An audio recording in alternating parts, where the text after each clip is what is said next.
નમસ્કાર વિદ્યાર્થી મિત્રો, આપણી યુટ્યુબ ચેનલમાં આપનું હાર્દિક સ્વાગત છે। આજે આપણે આપણો અભ્યાસક્રમ છે તે ફરીથી ચાલુ કરીએ છીએ, એટલે કે પહેલેથી જોઈશું। હવે આપણું પહેલું કાવ્ય છે નાવિક વળતો બોલ્યો, તેનાથી આપણે શરૂઆત કરીએ। તો આ કાવ્યના કવિનું નામ છે ભાલણ, જેનો સમયગાળો છે 15મી સદીનો ઉત્તરાર્ધ અને 16મી સદીનો પૂર્વાર્ધ।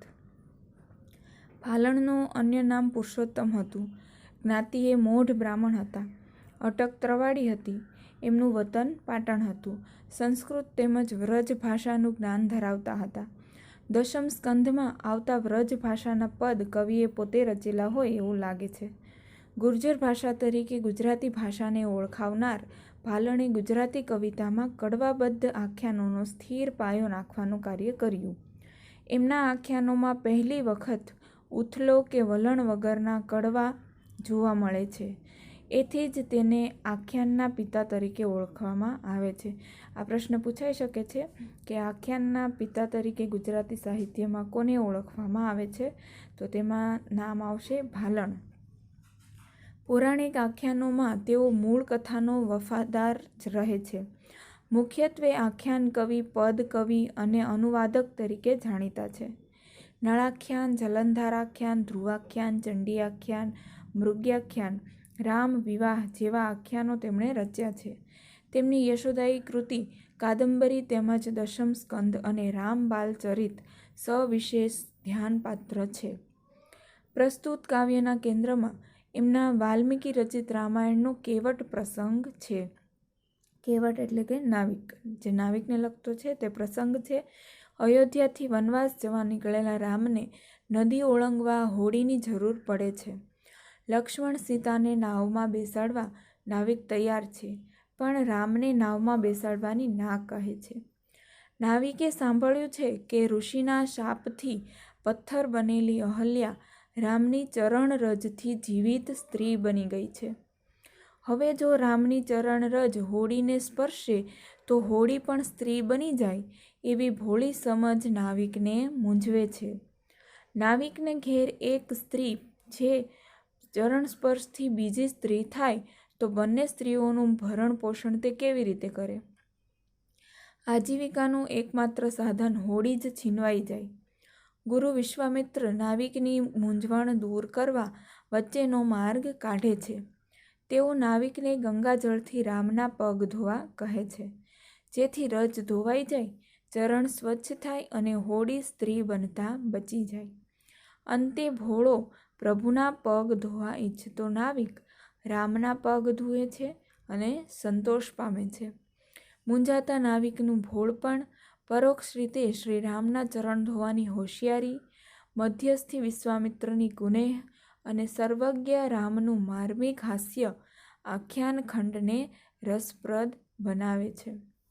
અહીંયા જે પ્રસંગ છે તે રામાયણનો પ્રસંગ છે અને અયોધ્યાથી જ્યારે વનવાસ જવા માટે નીકળેલા રામ છે તે નદી ઓળંગવા માટે હોડીની સહાયતા લે છે, ત્યારે નાવિક તેને ના પાડી દે છે કે હું તમને નાવમાં બેસાડીશ નહીં, કેમ કે તેણે એવું સાંભળેલું છે કે ગૌતમ ઋષિના જે પત્ની હતા અહલ્યા, તે રામના ચરણ સ્પર્શથી જીવતી સ્ત્રી બની જાય છે પથ્થરમાંથી।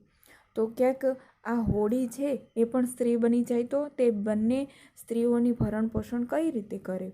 આવી રીતે છુપી રીતે એક રીતે જોઈએ તો નાવિકને રામના ચરણ ધોવાની જે ઈચ્છા છે તે પૂરી કરવા માટે થઈ અને નાવિક છે તે આવી યુક્તિ કરે છે।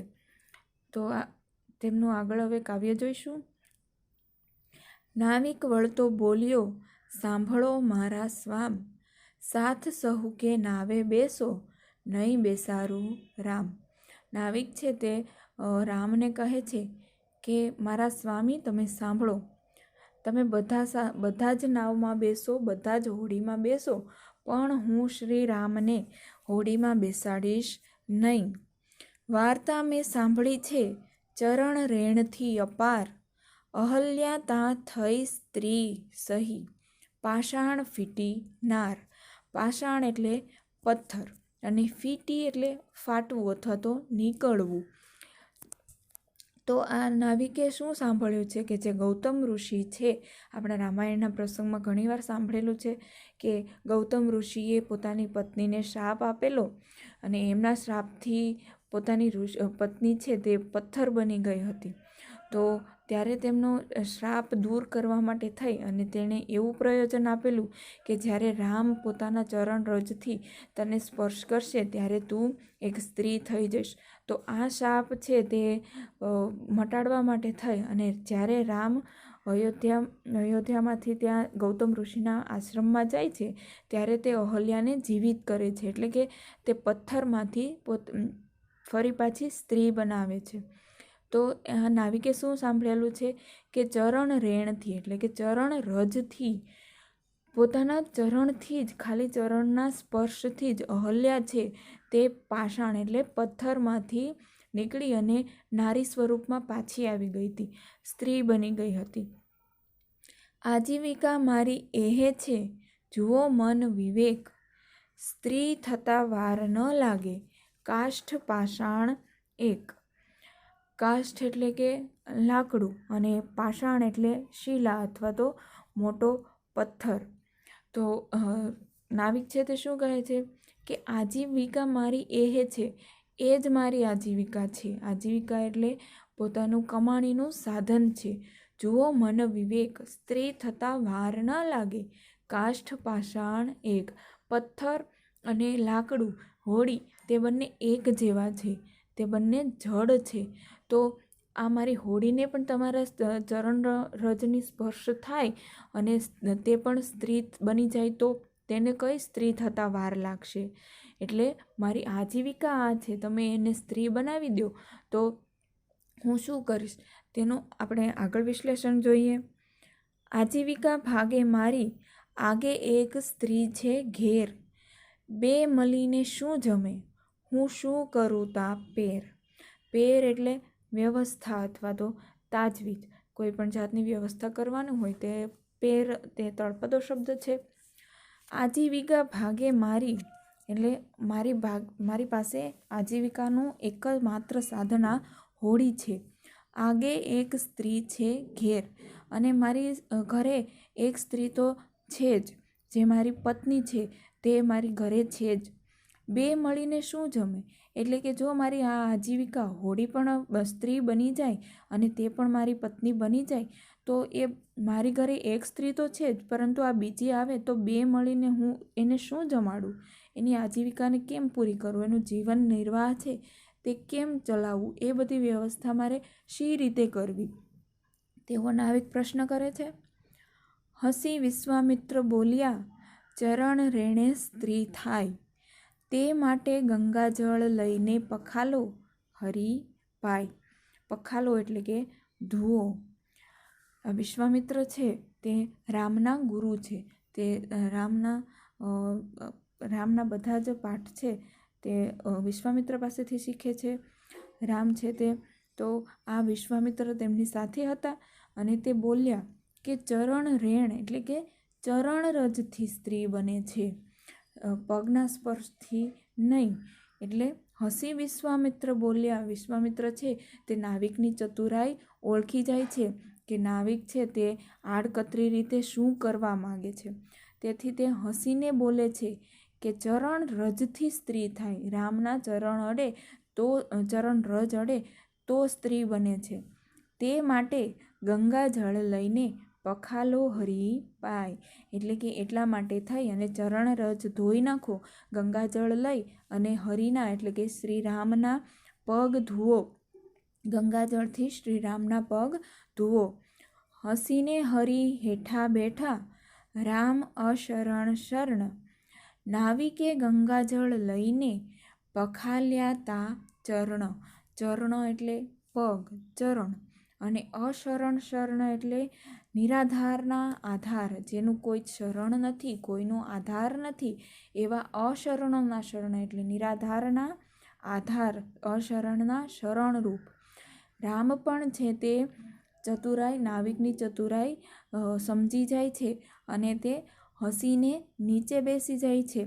હસીને હરી બેઠા હેઠા, રામ અશરણ શરણ, નિરાધારોના આધાર રૂપે જે શ્રી રામચંદ્ર છે તે સમજી અને નીચે બેસી જાય છે. નાવિકે ગંગાજળ લઈને પખાલ્યા તા ચરણ. હવે નાવિક છે તે રામચંદ્રના પગ ધુએ છે. ગંગાજળ લઈ અને નાવિક રામચંદ્રના પગ ધોઈ નાખે છે, જેથી કરી અને હરિના ચરણ રજ અથવા તો તેમને આવી સેવા કરવાનો મોકો છે તે નાવિકને મળે છે.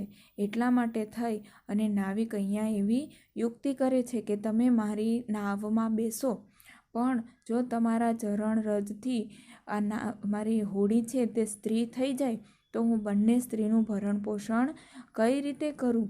તમે જે રીતે ગૌતમ ઋષિની પત્ની એવી અહલ્યા છે તેને શ્રાપમાંથી ઉગારી હતી, તેને પથ્થરમાંથી સ્ત્રી બનાવી હતી, તેવી જ રીતે આ મારી હોડી પણ જો સ્ત્રી બની જાય તો હું શું કરું? એટલા માટે થઈ અને જે વિશ્વામિત્ર ઋષિ છે તે રસ્તો બતાવે છે કે ચરણ રજના સ્પર્શથી સ્ત્રી બને છે. એટલા માટે થઈ અને તું ગંગાજળ લઈ અને હરિના પગ છે તે ધોઈ નાખ. અને પછી રામચંદ્ર હસીને હેઠા બેઠે છે અને નાવિક છે તે ગંગાજળ લઈને રામચંદ્રના પગ પખાલે છે, તેના પગ ધુએ છે. આમ આ કાવ્યમાં રામચંદ્રનું સમગ્ર જાણવા છતાં પણ જે માર્મિક હાસ્ય છે તે જોવા મળે છે. વિશ્વામિત્ર ઋષિની કુનેહ અને નાવિકની હોશિયારી, એટલે કે કઈ રીતે તે હોશિયારી કરી અને રામચંદ્રના પગ ધોવાનો અવસર મેળવે છે તેની વાત થઈ છે. તો અહીંયા કાવ્ય આપણું પૂરું થાય છે. ફરી મળીશું એક નવા કાવ્ય સાથે. નમસ્કાર.